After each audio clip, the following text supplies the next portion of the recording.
Madam Speaker, a few weeks ago, just off of this floor, I said that a dark cloud was descending upon this body. And today, because of the clock and the calendar, it is closing.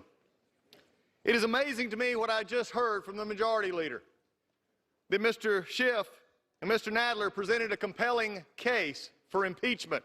If this is a compelling case for impeachment, I'm not sure why we're here right now. It is not anywhere close to compelling.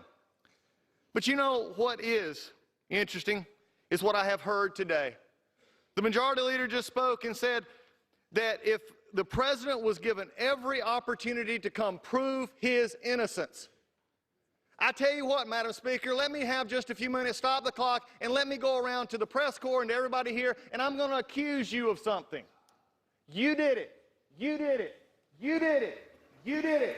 Now prove it's wrong. You did it. Guess what? You don't want to, because deep down you know that that's turning the entire jurisprudence of this country upside down. You're not guilty until you're proven. You're innocent. And today from this floor, we have heard the Majority Leader say this President is guilty and not the other way around. He is innocent, and these come nowhere close to proving it. But what is left of this body? Let's have an honest conversation, Madam Speaker. What we have found over the past few weeks is it is okay for the majority to tear down a foreign leader because they can't make their case. They've called him a liar or weak or worse, or as it was called in the committee, even looked like a battered wife. It is below the dignity of this body and this majority to tear down a foreign leader because they can't make their case against this one. We have broken rules in this House, even to this moment. Chairman Schiff and the others have broken House Resolution 660 by not turning over the things that they should be turning over. I still have not got a transcript. We still don't know what we got, and the White House still has not got their stuff. I guess minority hearing rule days don't matter either. You see, there is a problem here, because we're going to vote this tonight while breaking the rules. What a shameful incident. But we also found in creative interpretation of minority rights. We saw the rise of partisanship because of things that have been done even further. And we've even seen members smeared in reports by drive-by political hacks when they matched numbers of the majority or the ranking member and the members of the press. That ought to concern every one of you as much as it concerns every one of us. Nothing but a drive-by hit. But you know something? This Majority Leader also just said, wherever law ends, tyranny begins.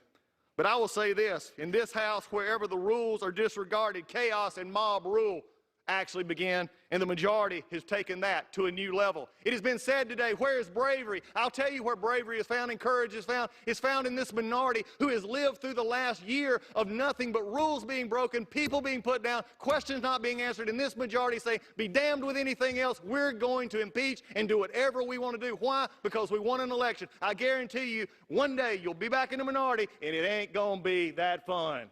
Because when you look at it, when you actually trash the rules of this House, you ought to really look at what did you gain at the end by trashing the institution you claim to love. That's the things we found out so far. But you know, they're really careful of saying, oh, you want to deal in process and process. As I said last night in the Rules Committee where they didn't want to listen, I'll win on process and I will win on facts because we have the truth on our side. Let me remind you that here's what the process actually says. There was no pressure. Look at the call. President Zelensky, President Trump, no pressure.